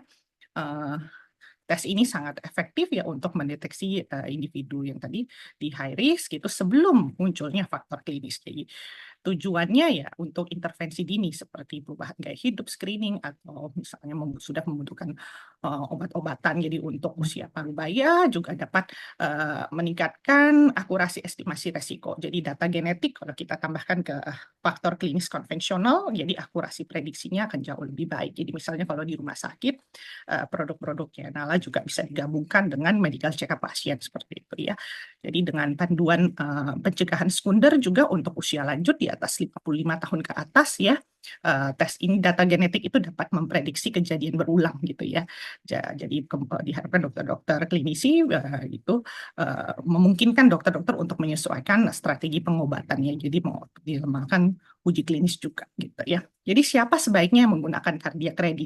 Karena ini tes genetik ya, memang biasanya indikasi kita adalah kerabat tingkat pertama ya, atau jadi anak-anak atau saudara kandung gitu ya, yang menderita penyakit, pasien yang menderita penyakit jantung gitu ya, terutama yang di usia muda. Jadi kita screening yang belum bergejala gitu. Jadi kita lihat resikonya, terus pasien juga dengan dengan suspek familial hiperkolesterolemia. Jadi tes ini dapat membantu mengkonfirmasi diagnosis dengan 3 pemeriksaan monogenik tadi gitu ya.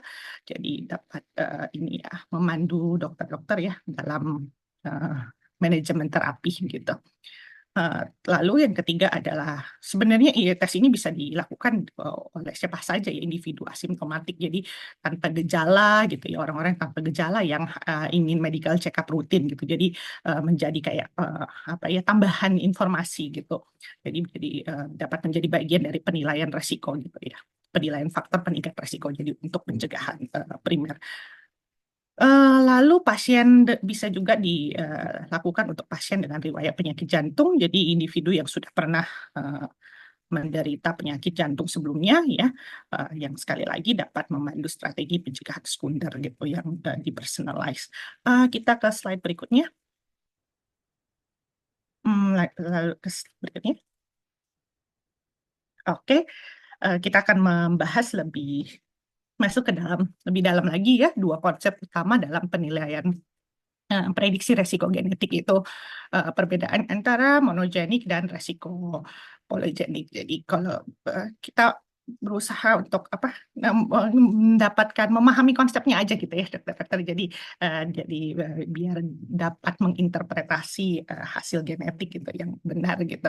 Jadi kalau resiko monogenik itu disebabkan oleh perubahan pada satu gen gitu. Jadi sebenarnya perubahan ini mutasi, tapi kalau saya di genetik memang kita menghindar menggunakan bahasa mutasi. Jadi perubahan ini sebenarnya kalau misalnya saya bilang perubahan pada gen itu sebenarnya mutasi gitu ya. Jadi resiko monogenik disebabkan oleh perubahan pada satu gen. Jadi satu perubahan saja itu karena resikonya tinggi ya. Jadi kita tidak berbicara diagnosa, namun bahasanya adalah perubahan ini beresiko tinggi untuk memunculkan fenotip atau memunculkan gejala. Jadi varian-varian genetik itu langka di populasi ya. Biasanya hanya sekitar 2% individu yang memiliki resiko tinggi, sementara 90%-nya memiliki resiko rata-rata gitu. Jadi ini adalah secara keseluruhan penyakit-penyakit monogenik itu seperti ini. Dan hasil tesnya itu binary ya, benar. Either dia iya atau tidak. Jadi kayak pertanyaan sederhananya itu kayak, apakah Anda membawa varian langka yang meningkatkan resiko? Jadi jawabannya iya atau tidak. Udah seperti itu aja. Nah, jadi kalau kita cuma periksa monogenik saja gitu, ada 98% orang-orang atau populasi ya yang akan terlewat gitu ya. Karena itu akan ditambah lagi dengan menghitung resiko poligenik gitu. Jadi kalau resiko poligenik ini adalah kalau polygenic disease itu penyakit yang disebabkan oleh banyak varian genetik gitu ya. Nah, polygenic ini sebenarnya adalah gen-gen yang resikonya itu rendah, umum di masyarakat ya, namun resikonya itu rendah dan setiap orang itu bisa memiliki kombinasi yang berbeda ya. Biasanya memang kakak adik atau ibu bapak anak itu maksudnya anak ya orang tua anak, kakak adik kandung itu biasanya memang mirip-mirip gitu loh, gitu. Tapi tetap unik gitu ya each person gitu, kecuali mungkin kembar identik gitu seperti itu dok. Nah hasil ini bersifat kontinu, jadi tidak menggunakan bahasa jawabannya itu enggak iya atau tidak gitu ya. Jadi hasilnya itu menunjukkan di mana kayak kita tuh berada di mana di dalam suatu spektrum resiko. Jadi dari resiko rendah, rata-rata hingga resiko tinggi gitu ya. Jadi yang seperti yang terlihat pada grafik dan resiko poligenik ini ya dok, walaupun variannya itu rendah, jadi dia kumulatif, jadi makin banyak gennya ini kan ada yang meningkatkan, ada yang menurunkan resiko. Jadi itu akan dihitung menggunakan algoritma tertentu tergantung provider. Jadi kita akan mendapatkan hasilnya. Jadi walaupun rendah, kalau banyak varian genetik resiko tinggi yang muncul gitu ya, jadi resiko kita dapat meningkat gitu. Jadi dengan menggabungkan pemahaman resiko monogenik poligenik kita bisa kita mendapatkan gambaran yang lebih akurat ya. Jadi tidak hanya melihat dari faktor monogenik saja. Next slide. Oke, nah ini yang diperiksa di monogenik untuk cardiac ready adalah gen-gen yang berhubungan dengan suatu penyakit yaitu familial hyperkolesterolemia, seperti yang dokter-dokter juga sudah pahami gitu ya. Hyperkolesterolemia tentu saja kebanyakan disebabkan oleh faktor gaya hidup dan lingkungan gitu ya.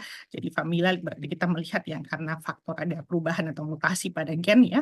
Jadi di sini itu gen-gen ini kalau ada mutasi pada gen-gen ini dapat menyebabkan LDL tinggi dan total kolesterol tinggi. Jadi kalau misalnya heterozigos familial hyperkolesterolemia itu jenis FH yang paling umum ya sekitar 1:250, dan seperti yang terlihat itu ya ini adalah pola pewarisan autosomal dominan. Jadi kalau salah satu orang tua memiliki gennya, jadi kemungkinan setiap keturunan memiliki mutasi pada gen-gen tersebut adalah 50% gitu ya. Yang sebelah kanan itu adalah homozigos FH ya, ini jauh lebih langka. Tapi kalau muncul fenotipnya tuh jauh lebih parah ya. Jadi dari anak-anak itu biasanya LDL-nya sudah tinggi sekali gitu. Jadi tapi jarang gitu, jarang. Jadi 1:250.000 dan terjadi kalau misalnya orang tua memiliki gen mutasi gitu ya pada salah satu gen. Terus gen tersebut diturunkan ke anak, jadi biasanya kayak gini setiap keturunan memiliki probability 25%. Sebenarnya 75% ya secara keseluruhan, tapi 25% yang homozygous gitu. Oke, berikutnya. Nah, FH kan balik. Ini seperti repetitif ya dok ya. FH disebabkan oleh mutasi pada gen LDLR, ApoB, PCSK9 gitu ya. Jadi kondisi ini memang seringkali tidak teridentifikasi dalam praktek klinis gitu ya. Padahal familial hyperkolesterolemia ini dapat menyebabkan aterosklerosis yang prematur gitu. Jadi kadar LDL-nya tinggi secara konsisten gitu. Nah, jadi resiko serius nih kalau tidak bisa bila kita tidak tangani gitu ya akan meningkatkan resiko serangan jantung atau stroke hingga 20 kali lipat gitu. Jadi kalau kita bisa deteksi dini, kita akan mendapatkan outcome yang lebih baik lagi. Slide berikutnya. Ini sama saja ya, kita langsung ke slide berikutnya lagi. Oke, ya, ini adalah seperti yang dokter-dokter bisa lihat ini adalah monogenik. Monogenik jadi dia frekuensi maksudnya di populasinya itu jarang gitu ya, tapi punya efek size yang besar. Artinya kemungkinan gen-gen di sini menjadi suatu fenotip itu tinggi atau menjadi bergejala itu tinggi. Kalau polygenik itu common variants yang sangat umum kita jumpai di masyarakat. Jadi kalau makin ke kanan itu frekuensinya makin banyak, tapi memiliki efek size yang kecil gitu ya. Gen-gen yang dipilih di produk kardiak ready itu sudah termasuk di dalam ACMG list ya, juga rekomendasi dari KOL. Slide berikutnya. Ya, berikutnya. Next slide. Jadi ini adalah sebuah penelitian yang dipublikasikan di Journal of Clinical Lipidology ya. Dia melihat bagaimana pentingnya PRS gitu ya, peran dari PRS. Jadi penelitian ini melibatkan 1.886 pasien heterozygous FH ya dari 3 cohort independen. Jadi hasilnya itu pasien yang berada di kuartil PRS tertinggi ya itu memiliki resiko sekitar 2 kali lipat untuk mengalami CVD gitu ya dibandingkan dengan yang berada di kuartil lebih rendah gitu ya. Korelasi antara PRS dan resiko itu tetap kuat setelah disesuaikan dengan faktor klinis lainnya gitu ya. Jadi jadi hasil ini juga konsisten di berbagai jenis kelamin dengan metode perhitungan PRS. Dan temuan yang paling signifikan adalah tentang resiko seumur hidup. Jadi resiko seumur hidup CVD pada kelompok PRS resiko tinggi itu 51%. Jadi menunjukkan bahwa lebih dari setengah individu dengan skor PRS tinggi akan berkembang ya. Jadi dapat berkembang terhadap penyakit ini CVD ya. Bahkan kalau mereka hanya memiliki FH gitu. Jadi kesimpulannya penelitian ini mendukung ya bahwa PRS itu kita dapat menemukan atau memfilter individu yang memiliki resiko gangguan yang sangat tinggi. Berikutnya. Oke. Ini apa namanya sudah dijelaskan oleh Dokter Sidi tadi ya. Jadi kita mungkin atau saya jelaskan lagi sedikit, saya masih punya waktu tidak gitu. Jadi ini bagaimana skor PRS dapat membantu ya kita memahami genetika sehari-hari ya. Jadi 3 poin kunci itu banyak gen mempengaruhi resiko. Jadi kita berbicara tentang gen-gen yang banyak gitu. Yang tadi menggunakan model Petal jadi sekitar 1,2 juta varian gitu, dan orang-orang yang mungkin terlihat sehat gitu dan memiliki parameter klinis normal tapi dapat membawa resiko genetik yang tinggi gitu ya. Makanya PRS dapat membantu mempersonalisasi strategi preventif gitu. Jadi seperti itu kita memungkinkan dokter-dokter untuk menargetkan intervensi ya pada pasien-pasien atau orang-orang yang paling membutuhkan gitu ya. Diagram di sisi kanan itu menjelaskan poin yang tadi ya. Poin yang kedua dengan yang ketiga terutama ya, ini diagram ini menunjukkan resiko distribusi poligonik untuk penyakit CAD ya, penyakit arteri koroner. Mayoritas populasi 80% itu berada di area resiko rata-rata yang warna biru. Namun ada kelompok kecil yang 20% ke teratas yang memiliki resiko poligenik tinggi gitu yang warnanya merah ya. Jadi kelompok yang ini memiliki resiko penyakit arteri koroner dua kali lipat lebih tinggi daripada populasi lainnya gitu. Jadi keterbatasan di metode konvensional, individu dengan PRS ini, yaitu yang di 20%, seringkali tidak teridentifikasi gitu oleh metode penilaian tradisional. Jadi mereka bisa memiliki hasil yang normal ya pada estimasi resiko klinis gitu ya, seperti apa persamaan di ACC-AHA gitu ya. Juga mereka bisa juga tidak memenuhi kriteria pedoman untuk memulai terapi statin atau tidak ditargetkan untuk praktik manajemen saat ini yang berfokus pada kolesterol LDL. Jadi kalau kita hanya mengandalkan parameter klinis, kita dapat melewatkan sebagian besar kelompok besar individu ya atau orang-orang yang high risk, high genetic risk. Jadi dengan menambahkan PRS kita dapat mendapatkan tambahan informasi. Next slide.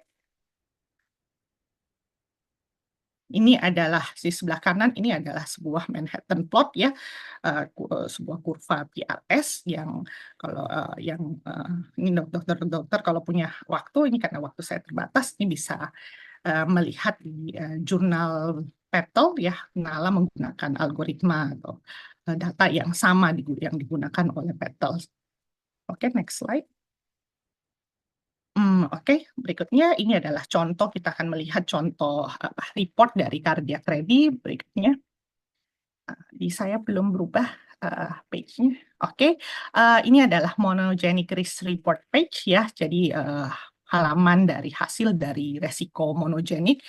Di sini contoh kalau hasilnya kalau nggak average ya elevated. Kalau elevated biasanya akan diberikan informasi varian apa yang didapatkan ya, pathogenic atau likely pathogenic, juga jenis variannya, ada disclaimer-nya juga di paling bawah juga ada yang namanya kayak sumber jurnalnya gitu.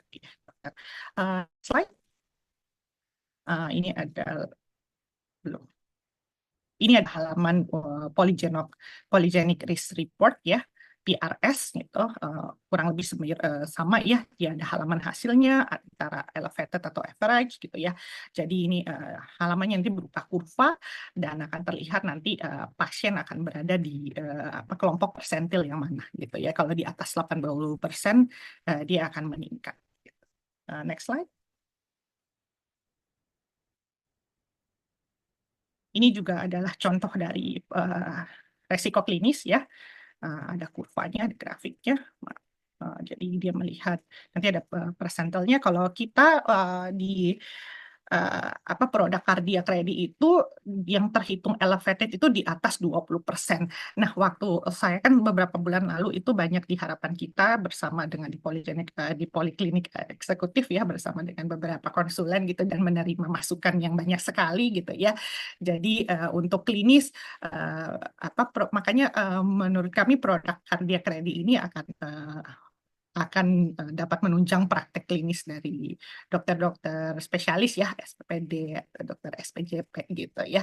Karena saya belajar banyak karena misalnya kalau dari clinical risk itu kadang-kadang hanya melihat ESCVD saja dan hasilnya average, PRS average gitu ya, atau monogeniknya juga average, kita ternyata pasien memiliki resiko klinis yang lain gitu. Jadi ini feedback yang sangat baik sekali yang juga saya dapatkan dari dokter-dokter gitu ya, dokter-dokter konsulen, dokter-dokter spesialis, bahwa kalau dalam menganalisa pasien walaupun hasilnya average itu harus komprehensif gitu ya.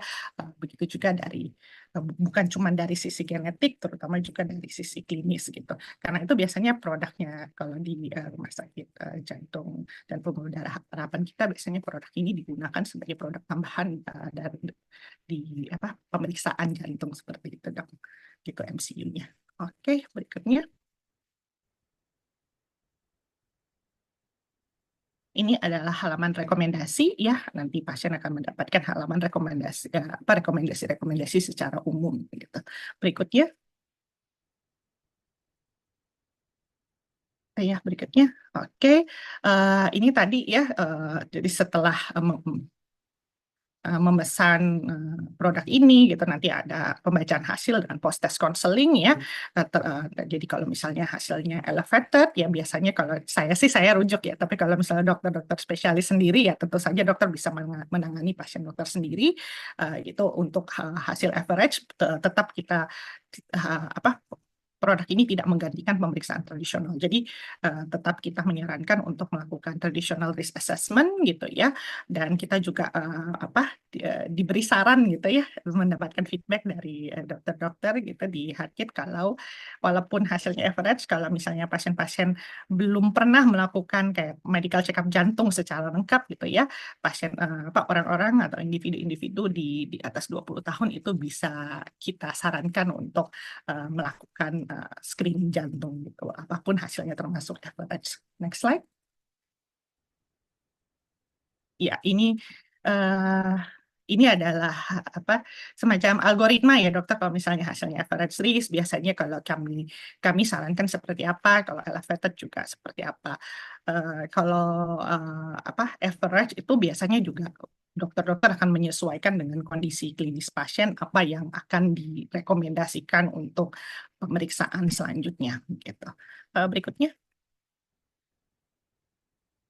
Ini waktu saya terbatas ya, tapi gini, jadi di produk kardiak ready tadi ada seperti yang sudah dokter Sidi dan dokter Salma juga sudah jelaskan ya, dokter, ada tambahan pemeriksaan farmakogenomik. Jadi Nala Genetik itu punya pemeriksaan farmakogenomik RX ready, 180-an jenis obat gitu ya, tapi untuk kardiak ready, kalau memesan kardiak ready ada satu tambahan golongan farmakogenomik, tapi hanya satu golongan obat, yaitu golongan obat statin. Jadi di sini ada itu obat penurun kolesterol tentu saja gitu ya. Jadi yang dilihat adalah salah satunya adalah peran gen SLCO1B1 yang memproses statin ya, yang menentukan seberapa baiknya statin ini diangkut masuk ke dalam hati gitu. Jadi kalau mutasi pada gen ini ya, khususnya yang varian ya 5 ya, bintang 5 SLCO1B1 ini dapat mengganggu proses pengangkutan. Jadi ketika statin tidak dapat masuk ke hati secara efisien, jadi konsentrasinya di dalam aliran darah meningkat gitu. Jadi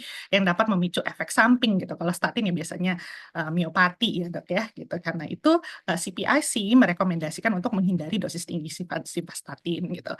Gantinya misalnya merekomendasi penggunaan statin alternatif seperti itu yang memiliki efek minimal terhadap gen-gen tersebut gitu ya. Jadi grafik di kiri menunjukkan proses ini gitu ya pada individu dengan varian SLCO1B1 bintang 5 ya, kadar LDL mereka tidak turun secara efektif dan memiliki variasi yang besar gitu ya. Sebaliknya ya individu yang tidak memiliki varian ini kadar LDL mereka turun secara konsisten. Jadi ini membuktikan bahwa genetika itu mempengaruhi respon tubuh terhadap obat gitu. Jadi dengan memasukkan informasi farmakogenomik ke dalam tambahan ya laporan kardiak ready ya, diharapkan dapat membantu dokter-dokter ya membuat keputusan yang lebih tepat dan personal ya kepada pasien. Jadi ini juga dapat meningkatkan kepatuhan pasien terhadap pengobatan gitu ya. Karena biasanya pasien-pasien kalau ada efek samping mereka menghentikan gitu obat statinnya. Slide berikutnya. Oke, ini adalah contoh laporan farmakogenomik PGX statin ya dari produk kardiak ready. Jadi informasi yang pentingnya itu di sini ada 7 statin ya yang diperiksa, atorvastatin, fluvastatin, lovastatin ya dan lain-lain. Biasanya yang saya tuh dapat ini ya feedback, ini ada juga obat-obat yang nggak ada di Indonesia ya dok, karena memang Nala itu memeriksa obat, karena pasien-pasiennya Nala itu biasanya bukan cuma dari Indonesia kebetulan, dan biasanya ada juga yang membawa hasil ke luar gitu ya, ke luar Indonesia seperti itu. Jadi ini adalah contoh hasilnya, nanti akan ada simbol-simbolnya seperti itu ya. Berikutnya.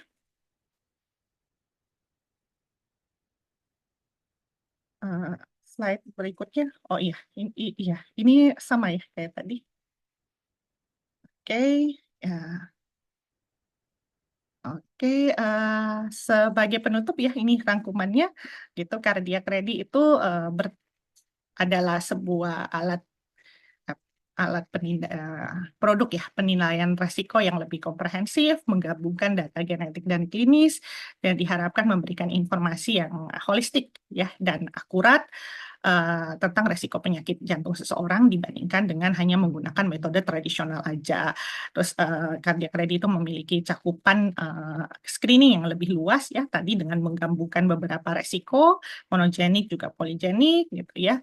Jadi diharapkan juga dapat membantu mengidentifikasi individu yang dalam kelompok high risk yang mungkin terlewatkan gitu dalam oleh tes genetik atau klinis yang konvensional gitu. Terus yang berikutnya laporannya ini dirancang untuk mudah dipahami ya, sehingga diharapkan dapat meningkatkan kepatuhan pasien atau keterlibatan pasien dalam preventif terutama. Jadi ketika biasanya pasien itu memahami resikonya mereka lebih termotivasi ya untuk mengikuti berbagai strategi pencegahan gitu ya. Terus berdasarkan profil resikonya kan unik ini setiap pasien ya. Jadi cardiac ready itu dapat merekomendasi strategi pencegahan yang dipersonalisasi ya. Ini memastikan bahwa setiap klien atau pasien itu mendapatkan perawatan yang paling sesuai dan efektif untuk kondisi mereka. Jadi dengan semua fitur ini cardiac ready memungkinkan dokter untuk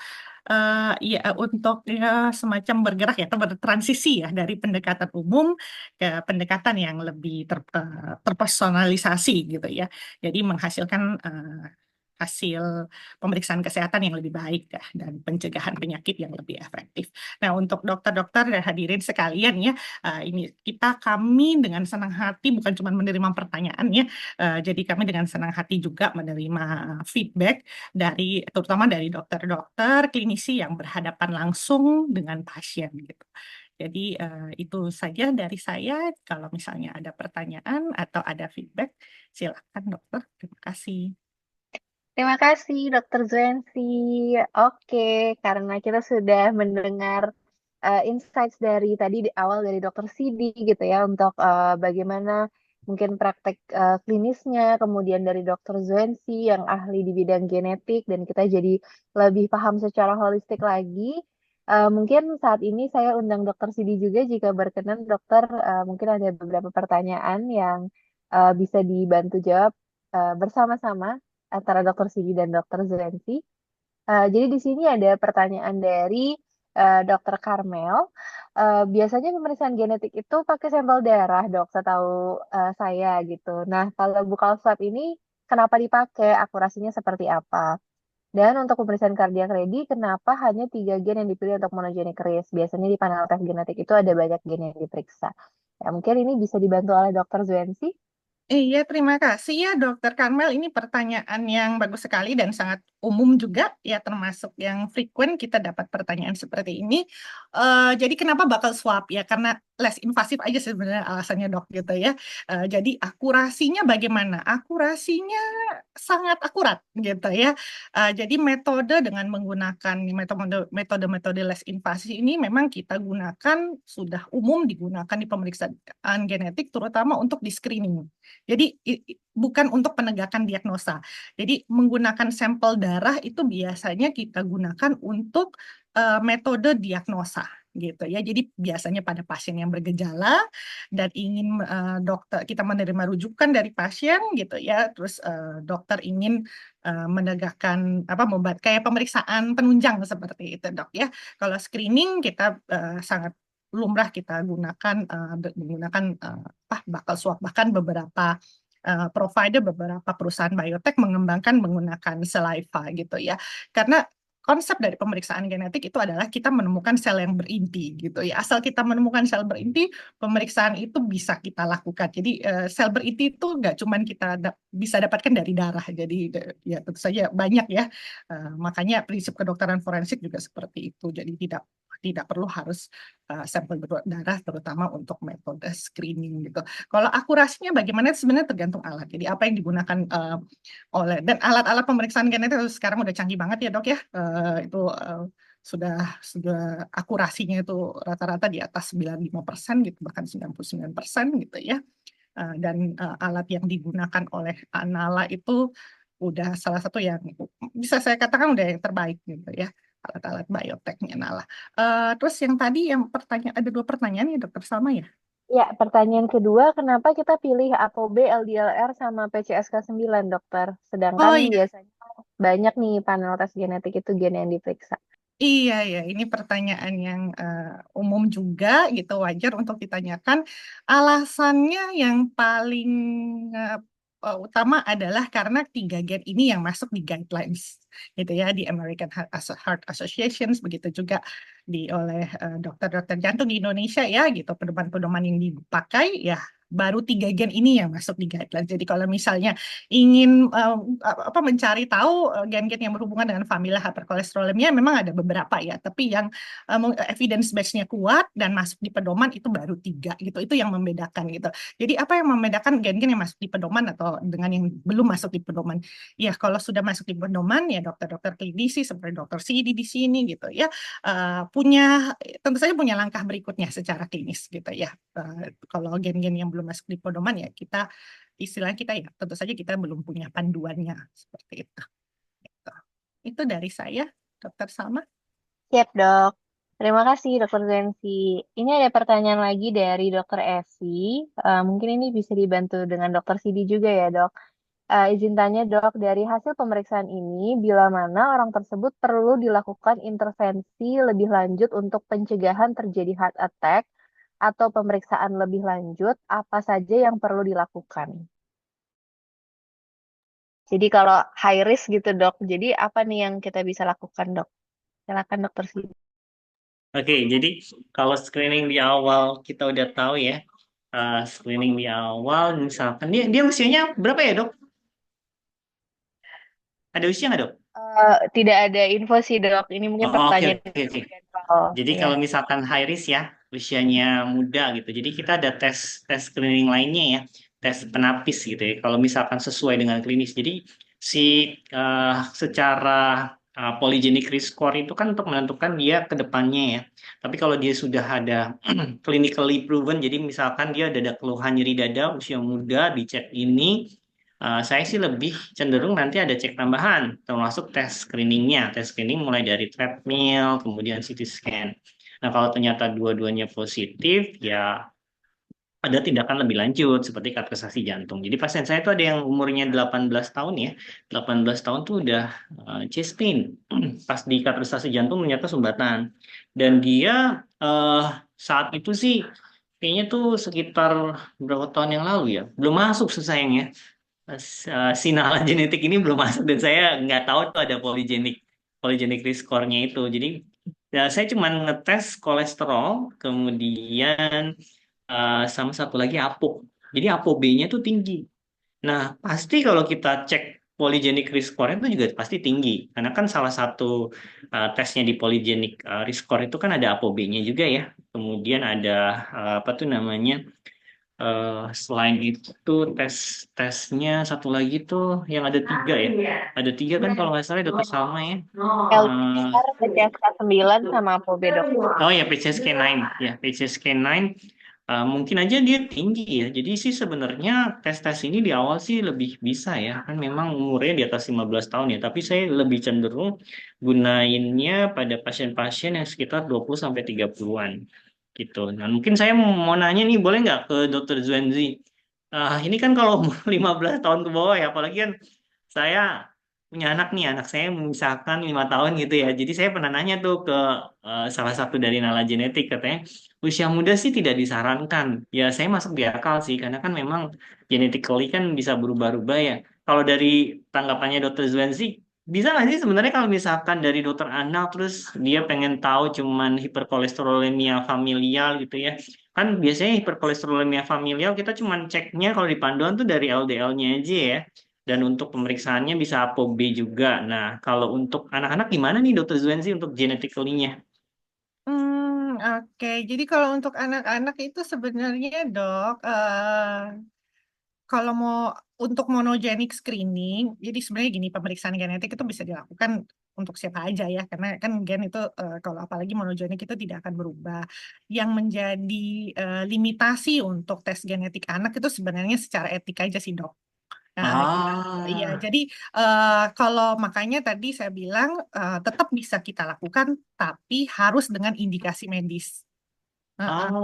Oke, oke, oke, Jadi oke. kalau misalnya orang tua hanya kayak iseng gitu, saya ingin tahu deh anak saya gitu gimana gitu, itu kita tidak menyarankan. Tapi memang aturan etika di Indonesia ini kan belum jelas gitu ya dok ya, belum Hmm, belum established gitu ya.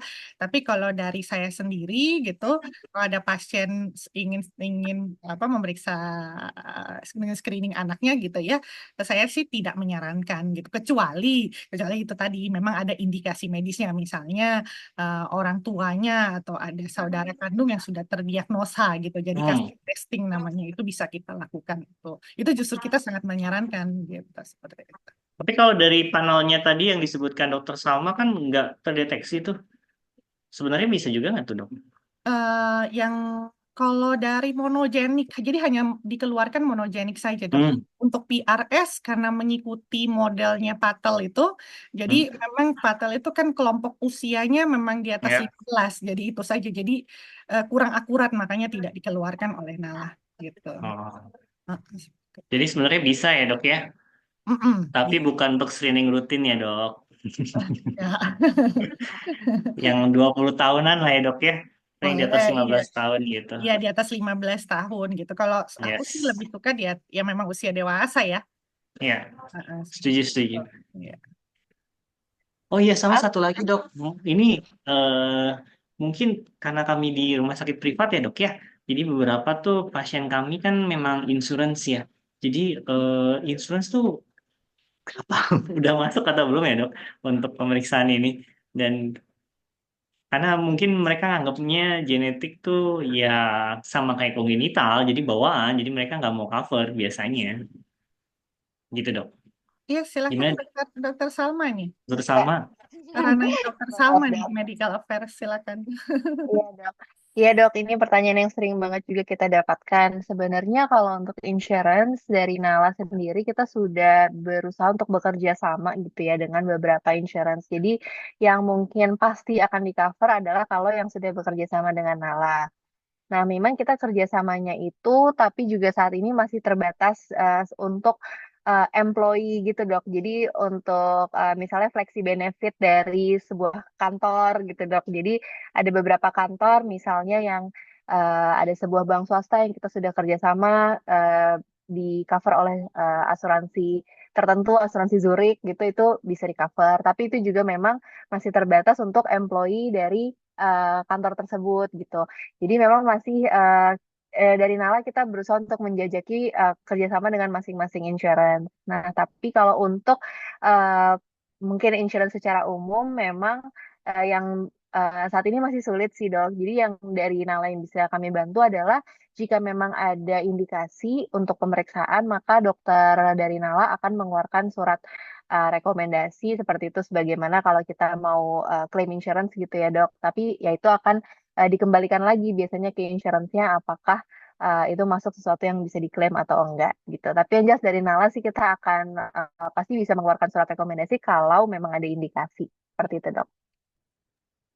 Oke, jadi cuman bisa buat corporate insurance ya. So Ah, far yang oke. kita bisa pastikan itu iya dok karena kan sudah ada kerjasama gitu. Tapi kalau yang lainnya dari Nala kita bisa mendukung aja sih dengan surat rekomendasi kalau memang ada indikasi, kalau memang perlu berdiskusi sama dokter insurance-nya gitu, dokter klaimnya itu kita bisa dukung.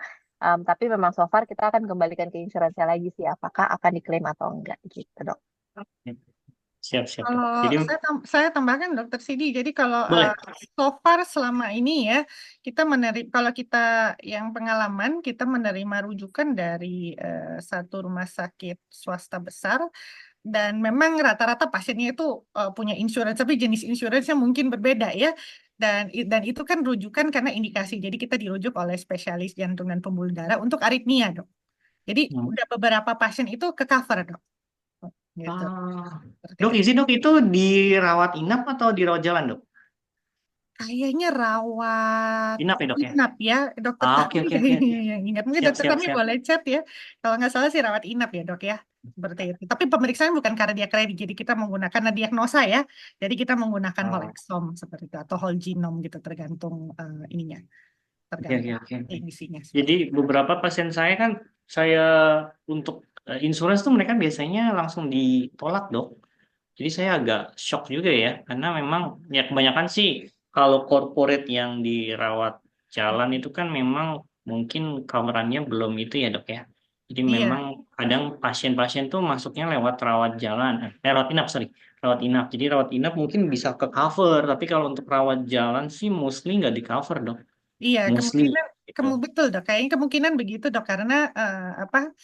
Karena soal insurance kan sudah settle dari rumah sakit yang Ya, masuk ya. hmm, Jadi kita cuma dapat informasi ya. Tentu saja kalau sudah di fix di cover oleh insurance, baru dirujuk ke kita gitu kan. yes, Jadi udah ada yes, yes. beberapa, lumayan dok. Tapi menariknya semuanya aritmia. Iya. Iya. Oh, tahu-tahu saya. Oke. Gitu. Terima Terima kasih. kasih Dokter Zansi insight tambahannya. Mungkin untuk pemeriksaan yang untuk whole exome, untuk aritmia, itu kita akan bahas di Genetic Essential Training Series yang bulan depan ya dok. Wih, Jadi luar biasa. dokter-dokter yang hadir hari ini semoga bisa bergabung lagi di bulan depan.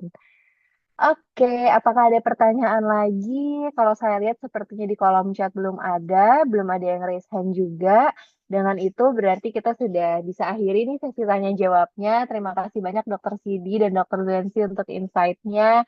Mungkin dari tim admin boleh di next slide, kayaknya ada pengingat lagi ya untuk iya promo. Nah, promo cenah buy one get one buat pemeriksaan kardiak ready sama diskon 25% untuk semua tes-tes genetik kita yang lainnya. Boleh di next slide.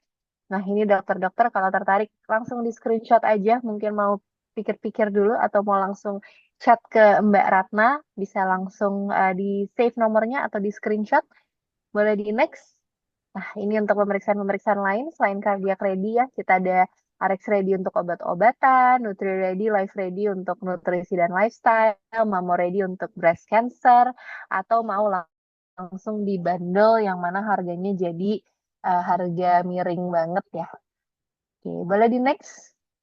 Nah, terakhir ini adalah post test. Jadi dokter-dokter sekiranya berkenan boleh mengisi post test ini sebagai syarat untuk untuk mendapatkan sertifikat yang juga sudah dicantumkan di kolom chat oleh tim admin kami untuk memudahkan dokter-dokter. Silahkan untuk diisi. Dan di sini juga ada feedback ya. Jadi sekiranya ada masukan untuk kami, silahkan dituliskan di form ini. Next.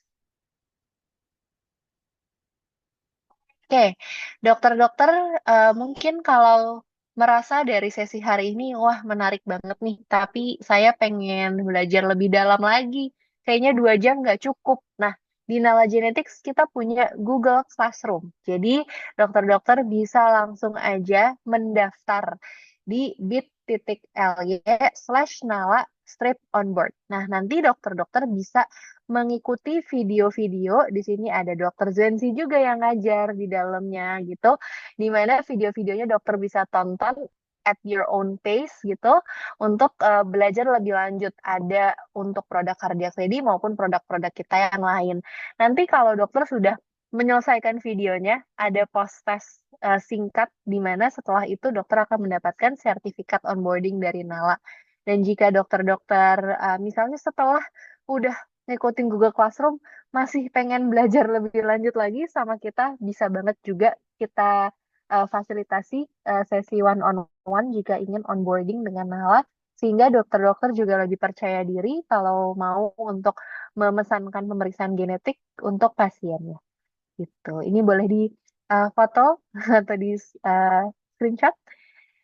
Dan selanjutnya mungkin kita foto bareng kali ya dari oh ya. Oke, dokter-dokter, apakah ada jika bisa untuk on cam kita foto dulu bersama-sama? Ditunggu nih kalau ada yang bisa on cam.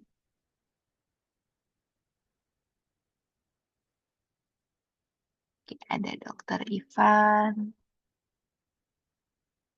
Oke, kita tunggu mungkin beberapa detik lagi ya.